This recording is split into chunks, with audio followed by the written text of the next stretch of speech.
Hello. Let's get into it. I just got the most delicious breakfast ever. It was a kunaman. I never know how to say that pastry, and it was really good. And then I also got I was like I also wanted to get something else, and so I got like a bread thing for lunch. You can kind of see it in there. It's an onion and potato bread situation. I'm really excited. It's from a very trendy bakery near my house called L'Appartement 4F. And they're always doing partnerships with other trendy things. So it makes me feel very in the loop. Okay, page 552 at the top. The Henry Hudson Bridge opened on December 12, 1936, which was controversial because a bunch of people, like those two bros, didn't want it to happen. The opening ceremony, which Moses combined with a birthday party for LaGuardia. Oh, it's so cute that he threw a birthday party for him, even though they fight all the time, was not one of the park commissioner's more successful productions. A sudden wild rainstorm forced the celebrants to crowd into the tiny administrative building on the Bridge Toll Plaza, into which the bar had hastily been moved, and fierce gusts of wind kept blowing open the windows and dampening the spirits. King Edward VIII picked the same day for his announcement that he was giving up his throne for the woman I love. And the mayor insisted, to Moses' rage, on interrupting the ceremonies to listen to a rebroadcast of the abdication speech. A rebroadcast. This is a really good scene. This is like, I don't know if it's standing in line to dig a hole here, but I like this scene. Yeah, I get it that you just built a $90 million bridge, but we need to watch the rerun of the king giving up his throne. In the evening, the rain stopped, the skies cleared, and Moses, taking Jack Madigan along, drove down the shoreline below the bridge to view his handiwork by moonlight. Staring up at the slender arch flung across the gap between the two high bluffs, he was struck by its grace. But even this moment was spoiled for him, for the blunt Irishman was not the ideal moonlight companion. Oh, Jack Madigan. When Moses started rhapsodizing about the beauty of the scene, Cleveland Rogers relates, Madigan said that all he could think about was the dimes rattling in the toll boxes. Nothing, however, sorry, my chair is so squeaky. Nothing, however, could dim Moses' pride in the fulfillment of the great dream of his youth. When, on October 12, 1937, in time for Election Day, the whole West Side improvement was completed, he commandeered Madigan's yacht and ordered its captain to stand out into the Hudson so that he could view his creation in its full sweep. From the deck of a ferry boat in the middle of the river 20 years before, the 6 miles of Riverside Park had been 6 miles of garbage dumps and mud, of tar paper shacks and stacks of rotting timbers, all shrouded in the dirty gray smoke spewed up by the trains that clanked everlastingly through it. Yet he had exclaimed to the woman beside him, "Isn't this a temptation to you? Couldn't this be the most beautiful thing in the world?" Now he felt that it very nearly was. The tracks were gone from the whole lower stretch of the park. So were the mud and the shacks and the garbage. In their place were the things he had seen only in his mind then, the great highway that went uptown along the water and the lush park beside it. From the river, the massive retaining walls trimmed with granite and marble, set with loopholes and embrasures, stretching for miles along the water, rising one behind the other up to Riverside Drive, were battlements, a fortification protecting the great city behind it. The loom from Riverside Drive behind the battlements, not only of the sheer brick wall from apartment houses, but of the turrets and watchtowers of mansions that resembled medieval castles. The central facade of Charles M. Schwab's, which occupied the square block between 73rd and 74th Streets, was reminiscent of the chateau of, this is a French word I don't know how to say, the chateau of Chenonceau,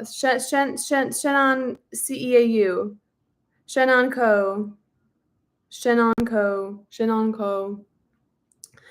The wings of the castles of Blois and Azay-le-Rideau.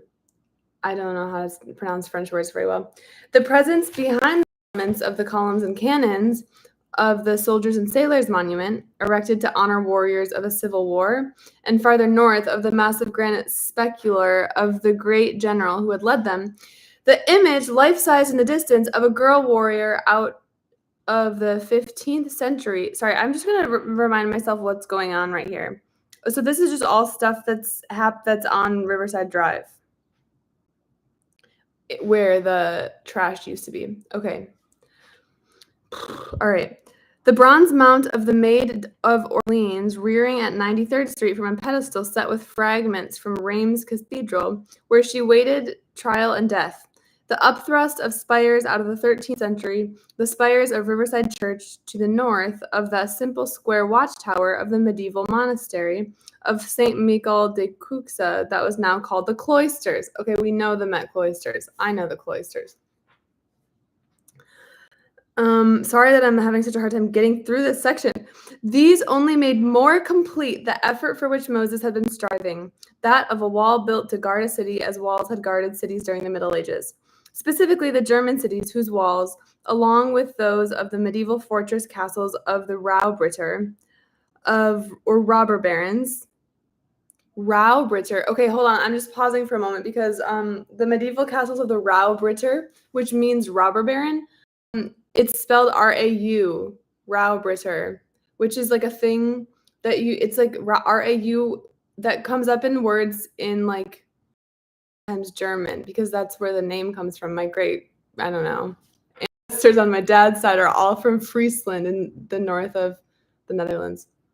So I wonder if the German Raubritter and have any like similarities. Maybe my ancestors were robber barons. I wonder why.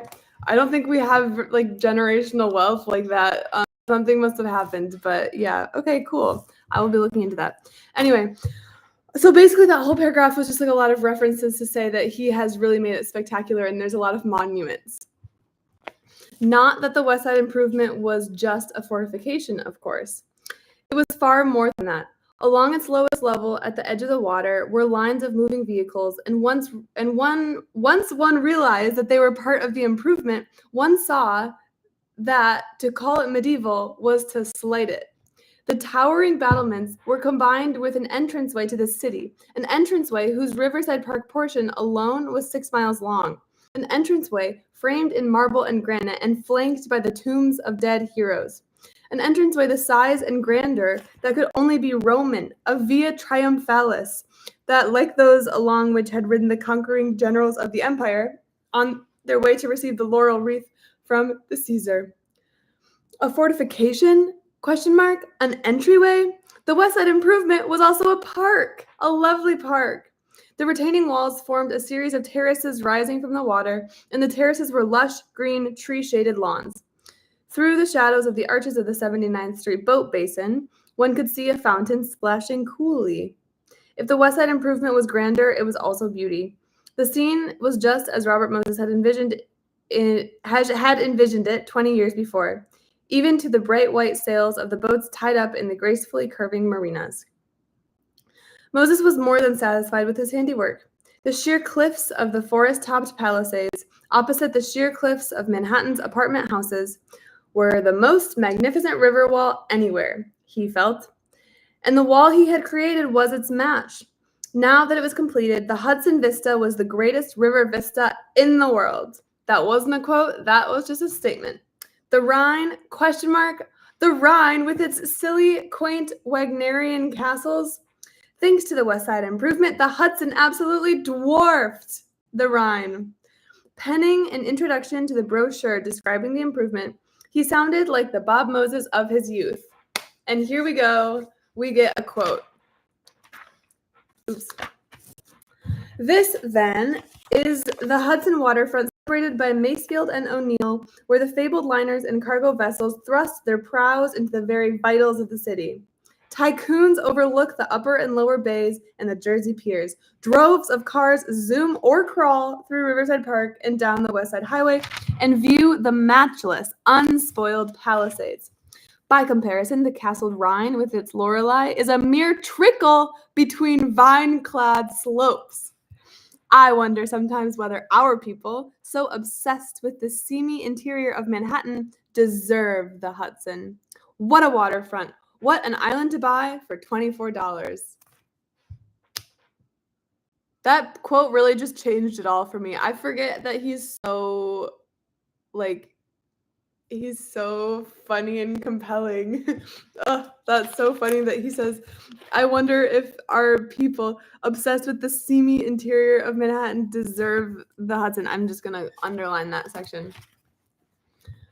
A row is a hairy person? Oh, thank you so much for doing this research. This is really something that I feel like I should probably know about my last name. I know that Rauwerde comes from, there's a very small town in the Netherlands, in Friesland, called Rauwerd, but it's not spelled R-A-U, it's spelled R-A-E-R-D. But apparently, yeah, we just diverged back in the day. The people that brought the Rauwerde name, they immigrated. My dad has the papers like in the basement somewhere, and it's very important to my dad. I was like, maybe they immigrated in like it was like right around the Titanic era, because I remember as a kid being like, wow, good thing they weren't on the Titanic, because I didn't realize that the Titanic was like a vacation thing for rich people. It was not where the immigrants were coming on. Okay, the city's pride matched Moses's. The reporters chauffeured over the improvement before its opening to the public. The reporters that were chauffeured over the improvement before its opening to the public were all too familiar with the previous route into New York from the north, the wearisome stop-and-go gear shifting over the narrow, bumpy streets of Yonkers, a traffic light on every corner to increase the irritation. The trip through the Bronx down a Broadway, made dismal and dingy by the small stores and grimy tenements that lined it, and by the shadows and harsh rumbles of the IRT elevated tracks overhead. They, like other drivers, had to wonder as they approached the Broadway drawbridge whether they would be in for an interminable delay there. And when they crossed the bridge, they had to resume the crawl downtown on Riverside Drive or Broadway in endless lines of traffic. The approaches to New York had been agonizingly slow and ugly as well, a mean and meager entrance to a great city. Mean and meager. I kind of liked that together. That was nice and snappy. Now they skimmed down to New York along the broad Sawmill Way, all sweeping curves and spacious straightaways, lined with woods, underbrushy and shadowy and deep, that drenched them in autumn colors, and with clearings in which black boulders sat dramatically in the center of sun-dappled grass. The bridges that carried intersecting traffic over the parkway so that users should not be disturbed were little Moses masterpieces. Each faced with stone carefully selected to blend in with nearby rock formations, each subtly different in design from any other, mere hints in the mists of a natural setting of the shaping hand of man, mere hints of what the parkway was carrying them towards. Yonkers was just something off beyond the trees. Slopes shielded motorists from even a glimpse of that unlovely municipality until the parkway had almost reached the Bronx line, where its name changed from Sawmill River to Henry Hudson. The signs announcing the change were made gay by cartoon silhouettes done in wrought iron of Hudson's half moon. That's cute. And while at that point there was an unavoidable minute or two of small houses visible atop the slope, the parkway ducked quickly into the shelter of Van Cortlandt Park and was back among trees and grass again. It was not until Van Cortlandt was behind the reporters that houses became a permanent part of the scenery. And then they were at first only on one, the right, or river, side of the road. And they were at first just small private homes, fieldstone covered, for this was Riverdale, no more than another hint, just slightly broader than the bridges, of what was to come. Okay, and now I bet there's about to be a bunch of people moving in. Also, Pearl's she's really engaged today, I think. There you go, Pearl. You can say hi to all the people. Flashing through Riverdale toward the steep cliffs of the Harlem River, the hints became broader still. The private homes flanking the parkway on both sides now, crowding closer to it and closer together, 3 low apartment houses became part of the scene in Spuyten Duyvil. But there were still plenty of trees and grass. Leaping the Harlem on the Henry Hudson Bridge, the reporters saw the Broadway Bridge far below them to the left, and beyond it, a glimpse of the city. But the glimpse, cut short by the approaching bluffs of Inwood Hill, was fleeting, and the city was hazy in the distance. And hundreds of feet below them, the city was hundreds of feet below them. And the bluffs were towering and filled with trees. And while the parkway might be in the city now, it was not yet of the city. Leaving the bridge toll booths, the parkway curved abruptly to the right, down and around a great craggy bluff that towered above it. And even that fleeting glimpse was gone, and what was in front of the reporters as their car passed through the bluff's deep shadow was only trees, and seen through the trees, a bright river, and beyond the river was the Palisades. Thanks for saying hi. She says hi back. She's been so happy. I have one of David's friends from college is in town for a couple days, and so he's staying here. I told him that he can stay, but he can't hang out here during the day. So he's not here right now. I didn't really kick him out though. I just said anyway. But yes, she's been hanging out with him so much, and I feel like she likes all the attention. She's 4. I saw somewhere online that people like that cats are always either kittens or really old, but she's not. She's 4. She's just a little, sprightly young adult. And then they were around. Oh wait. If there was drama in this, hold on. And then they were around the curve, and they were in New York. First, there was steelwork and concrete in the sky, immense towers, thick cables, a roadbed above the water, the George Washington Bridge, looming above the leaves, casting a dark shadow over the parkway so that the reporter's limousine rolled across it as if it were a gigantic welcome mat to a gigantic city. Then, above the parkway to the left, there were apartment houses behind the leaves. And suddenly, the city was beside the reporters. Looming over them, atop the great cliffs of rock were cliffs of brick, the massed apartment houses of Riverside Drive. Far away to the left, there were the spires of the Empire State Building and the Chrysler Building, their very visibility at such a distance an evocation of the immensity of the canyons of skyscrapers toward which the limousine was headed. Ahead of the reporters was the panorama of the harbor, serene water turned busy, churned by the giant screws of giant ships, dented by piers jutted out from shore. If there was drama in this entrance to the city, there was, even within the city's confines, beauty too, and dignity. As the limousine headed downtown toward the reporters' offices, the parkway hugged the river's edge, and the water was broad on the road's right hand. The Palisades across the river stayed largely unspoiled for precious minutes. Between the parkway and the apartment houses to the left were the terraces Moses had built and planted with trees and lawn, and the retaining walls of the terraces, the walls that flanked the parkway, were masonry and marble, and their copings were of granite. And above, on Riverside Drive, were Grant's tomb and soldiers' and sailors' monuments, friezes, and colonnades. And even when there was no more beauty or dignity, there was still convenience.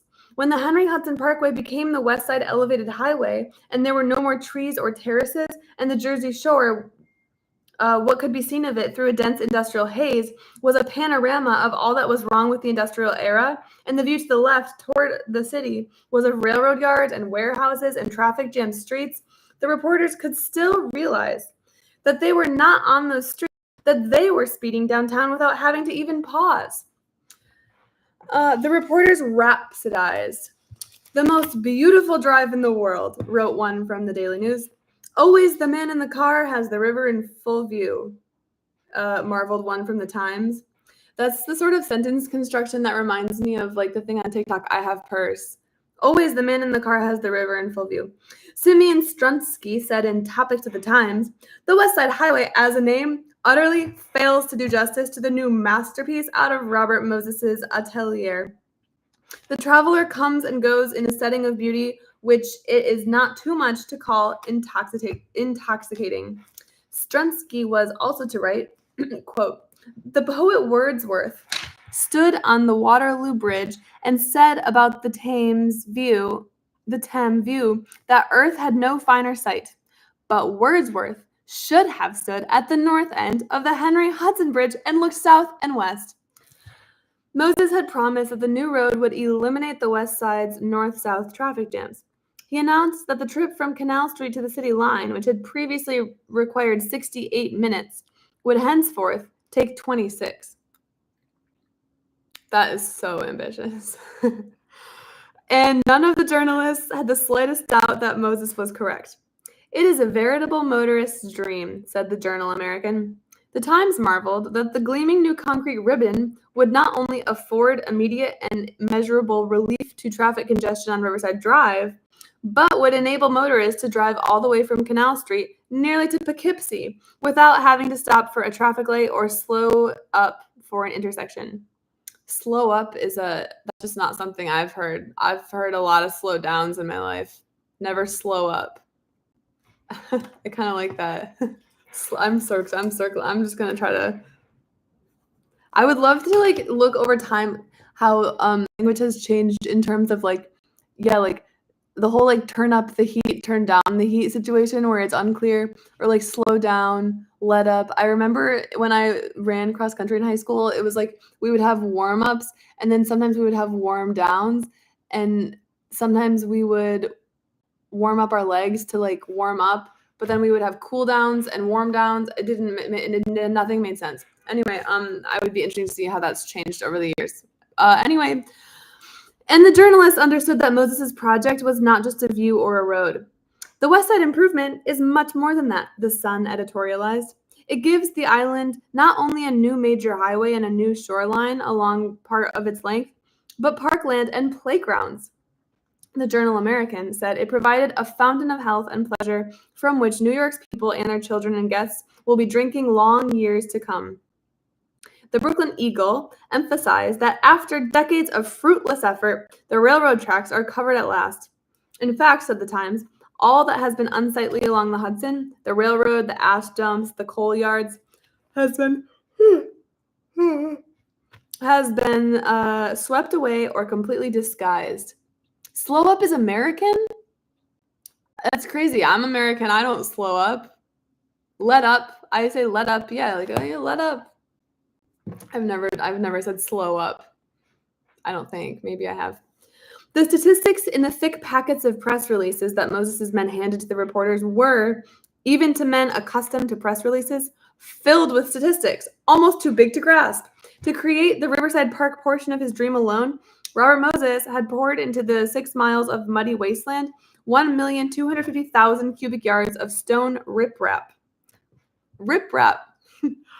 3 million cubic yards of hydraulic fill, 296,400 linear feet of steel and concrete piling, 6,800,000 pounds of reinforcing steel, 1,912,000 bags of cement, 120,000 pounds of lead. Oh, nice. Yes, more lead. You should up those numbers. How come only 120,000 pounds? 12,500 cubic yards of stone masonry, 1,600 cubic yards of granite, and 220,000 cubic yards of topsoil and humus, H-U-M-U-S. I don't know what that is. Do you? It's certainly not hummus. Sorry if that's like a basic word that I just somehow didn't know yet. There's a lot of things in the world. Okay, it's a organic component of soil formed by the decomposition of leaves. Okay, great. So there's so many words that are probably really basic that I just simply don't know. For example, at the bakery today, I ordered a kunaman. It's like a pastry, and I didn't know what it was. And I was like, "Can I have that thing?" And then it's apparently a normal thing. Anyway, but the reporters did their best to make the city grasp the statistics. They pointed out that, as the Times put it, Moses had, in the most extensive alteration of Manhattan's topography in recent history, put a highway through an already overcrowded park with a substantial gain, instead of a loss of recreational space. A gain that amounted to the incredible total of 132 acres, in addition to the land area of crowded Manhattan Island, worth, at current land values, $23 million. They pointed out that he had filled that space with 15 tennis courts, 17 playgrounds, 23 softball fields, 38 basketball courts, 40 handball courts, 3 softball fields, 38 basketball courts. I thought we just said basketball courts, but I guess we didn't. Oh, yes, we did. I'm sorry. I just went back a line. Okay. Anyway, 13,000 trees, 140,000 feet of footpaths, and 350,000 shrubs. The most incredible statistic of all was not included in the press release. That was the cost of Moses' dream. His press release has stated that the cost was $24 million, but this figure bears no discernible relationship to reality, since even the most cursory estimation of the cost, all that is possible, since Moses took care never to reveal it and its components are concealed in such a multitude of appropriations, citywide property assessments, borough property assessments, special board of education, estimate appropriations, and federal contributions from 22 separate sources. 22. I wonder if Caro had to do all this himself. He probably did. That 37 years later, it is unfeasible to attempt to compute them. Reveals that the total cost of the West Side improvement, including the elevated highway, was at least $180 million, and perhaps as high as $218 million, an immense figure in Depression dollars. Poor Caro. I bet he spent forever just to say that it's impossible to compute. The famous Boulder Dam, always cited as an example of spectacular New Deal expenditures, cost $76 million. But New York's Pearl, you know how cats do the thing where they tip things over? Pearl's trying to she was trying to tip over my pastry that I just got. But New York's press did not attempt to analyze the cost, accepting instead Moses' $24 million figure, and coupling it with the comment that for this expenditure, the city had received in land return $23 million. Out of 13 daily newspapers, not one had the slightest doubt that the West Side improvement was anything but an improvement, an unalloyed improvement, an absolute unmitigated blessing to New York City. Not a dissenting voice could be heard. One can search in vain through the city's newspapers during the weeks in 1937 in which articles on the improvement were appearing daily, looking for a single hint, even a buried quote in a story or a lone letter to the editor, suggesting that there was the slightest imperfection in the project. The railroad tracks are covered at last, an editorial said. Not exactly. The railroad tracks were covered until they reached 125th Street, the beginning of Harlem. Moses had decided to economize on the section of the West Side improvement between 125th and 155th Streets that bordered the city's Black community. And one of the economies was dispensing with the track covering in that section. Uncovered tracks meant a never-ending clinking from the couplings of railroad cars and periodic bawling from the cows and other animals being transported south to the slaughterhouses. Oh, I forgot, the meatpacking district was probably really packing a lot of meat. I don't really know how much meat the meatpacking district packs now, but I assume not that much. Anyway, okay. And in the summer, when it was too hot to keep the windows closed, uncovered tracks meant not only noise, but odors, the stench of the animals. And they meant soot and smoke that spread a coat of gritty grime, confined to windowsills in winter, over walls and furniture. Just a little aside here, but when I lived by the railroad tracks about 3 months ago in the early streams, you could hear it come every 10 minutes. The grime was actually crazy that the train kicked up. The side of the if I opened windows on the train side, I would have to wipe down every single day, and it would be full. It was crazy, and I was probably similar. Anyway, okay. Now, thanks to the genius of Robert Moses, the white people who lived along Riverside Drive were free from those annoyances. New paragraph. But Black people weren't. New paragraph. That was just a dramatic single sentence paragraph. You finally finished? Oh, you beat me by so much. Congratulations. I'm so jealous. Don't spoil anything. Actually, you can spoil it all. I don't really care. What part should I look forward to the most? Because I just got through, I think, pages 550, page 500 to 550. That was a low point for me. I took 9 days off in a row. I think it was not really sparking joy. It was a lot of numbers about the bridges. So let me know what parts I have to look forward to. Robert Moses spent millions of dollars enlarging Riverside Park through landfill, but he did not spend a dime for that purpose between 125th and 155th Streets. He added 132 acres to the parts of the park most likely to be used by white people, but not to 1 acre to the park most likely to be used by black people. Robert Moses ruthlessly removed all commercial enterprises from the waterfront along the entire 6-mile length of Riverside Park, except for those commercial enterprises, wharves, small warehouses, coal pockets, junkyards, and the like that were located in the Harlem section of Riverside Park. Those he allowed to remain, to occupy what otherwise would have been parkland for Harlem. Because he did not enlarge Riverside Park in the Harlem section, there was, really, for 2/3 of the Harlem section, the stench between 125th and 145th Streets, no Riverside Park at all. The green of lawns and trees that he laid out with such a lavish hand south of Harlem ends abruptly at 125th Street, and the only green that remains is a very narrow, very steep treed slope. What does treed mean? T-R-E-E-D? That probably just means like it has trees on it. But now I'm curious. Yeah, it just means it has trees. So that was the only green. It was one treed slope. I'm going to start using that in my life. Okay, like the word treed. I love that treed park. Too steep for anything except slipping and sliding down it. That for some of those 20 blocks climbs from the uncovered tracks to Riverside Drive above. Except for that little ribbon of trees, pathetic when compared to the lush lawns and lavish plantings downtown, the park is, for those 20 blocks, the only the grim steel of the tracks and the gray concrete of the parkway.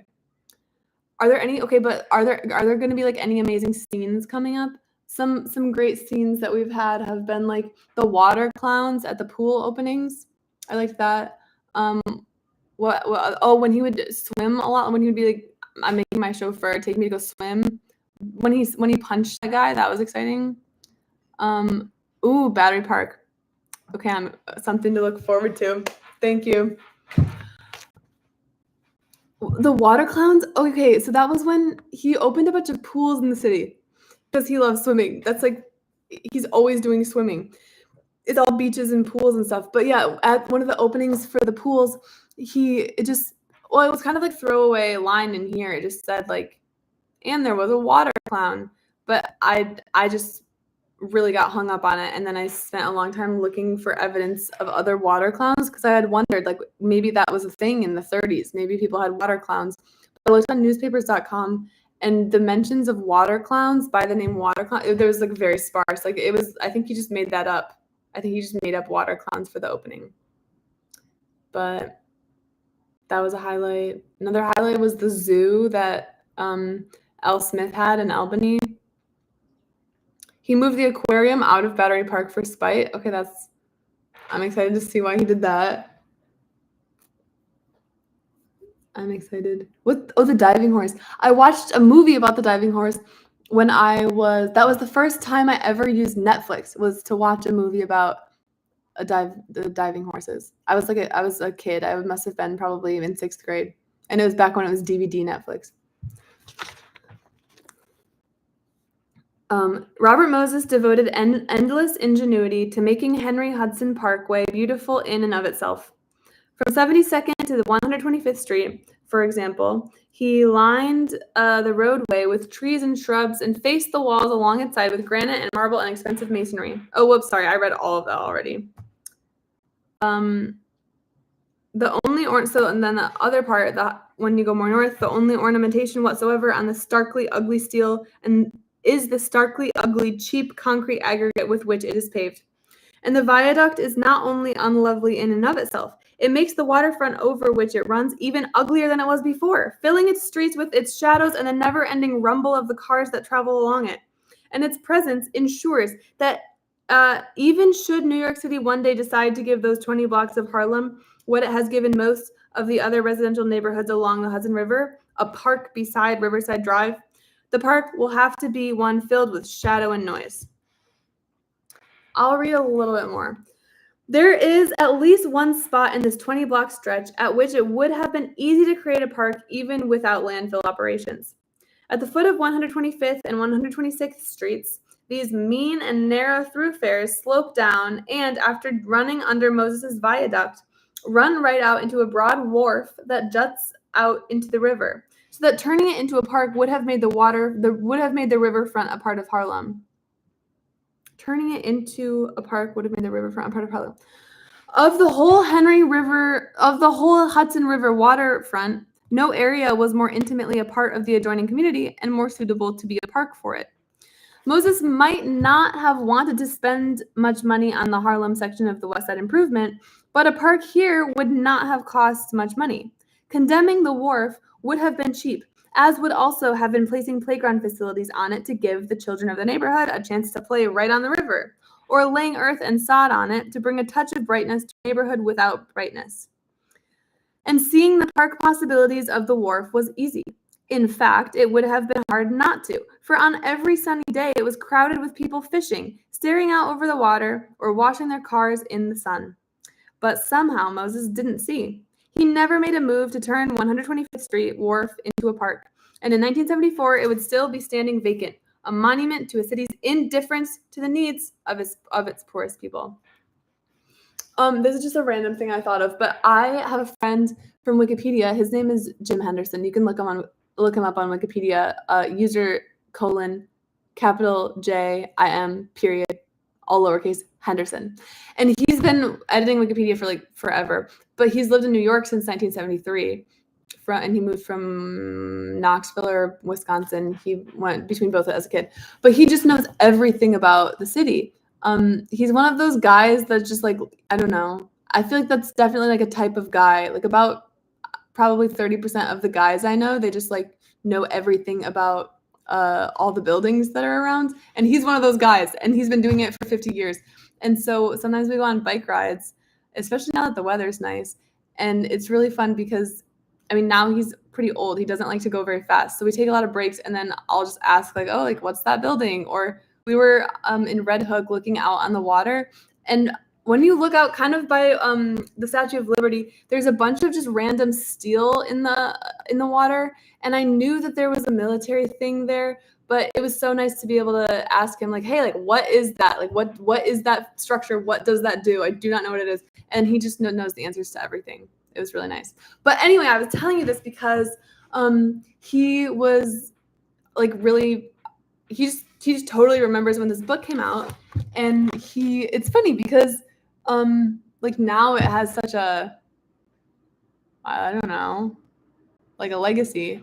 But at the time, it was really splashy. And he said that even though the reviews were mostly good, there were a lot of people that wrote, that critiqued a few things about whatever, I don't know. But yeah, basically he just remembers saying like, yeah, I like that book a lot. He said he had some when he read it, there were things about the Battery Park section that he remembers differently, but he couldn't remember his complaints. And so then I was like, well, they must not have been that serious if you don't remember them.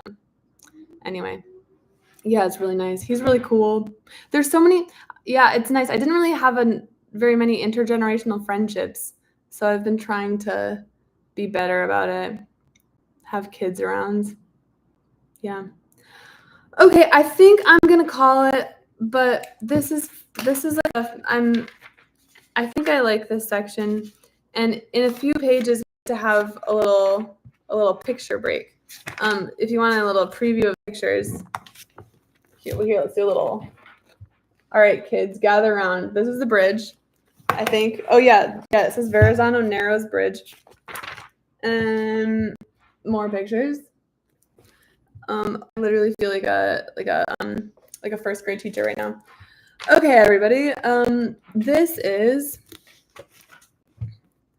Landscape by Moses. Robert Moses' three-armed Triborough Bridge is the center of a cityscape in which the following are other Moses additions. In Manhattan left, the East River Drive extension along the waterfront south of the bridge. Okay, I'm not going to read all this actually, but that's just a bunch of bridges. And then there's more stuff. There's a lot of pictures. Wow. Okay, fun. See you later. Oh, I'm glad this is fun for you. It's really fun for me, especially because some days I'm like really not that social. And so this like feels, even though it's not like physical interaction. It just it satisfies the social need. See you later.